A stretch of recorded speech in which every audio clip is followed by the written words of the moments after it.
আমার কোরআন বলছে, কোরআনে কোনো সন্দেহ নাই।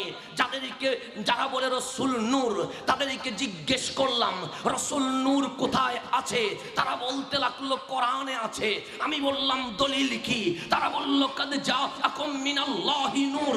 যারা বলছে রসুল মাটি, আমি জিজ্ঞেস করলাম দলিল কি? তারা বলল কোরআনে আছে। কুল ইন্নামা আনা বাশারুম মিসলুকুম, আমি সাধারণ মানুষ। আশ্চর্য হয়ে গেলাম, কোরআন বলে সন্দেহ নাই। একদল বলছে রসুল নূর, তাও নাকি কোরআনে আছে। আরেক দল বলছে রসুল মাটি, তাও নাকি কোরআনে আছে। বেরেলির কলন্দরকে জিজ্ঞেস করলাম আলা হযরত রসুল কি হতে পারে? আলা হযরত ডাক দিয়ে বলে তেরি নসলে পাক মে হে বচ্চা বচ্চা নূর কা, তু হি আইনে নূর সব করানা নূর কা।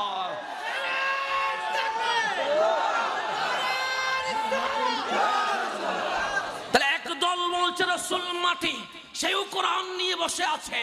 একদল বলছে রসুল নূর, সেও কোরআন নিয়ে বসে আছে। আমি জিজ্ঞেস করলাম রসুল জিন্দা না মরা? একদল বলছে রসুল তো জিন্দা। শুধু জিন্দা তা নয়, রওজা মুবারক থেকে বৈরবের আশিক রসুলদেরকে দেখতে পাচ্ছে।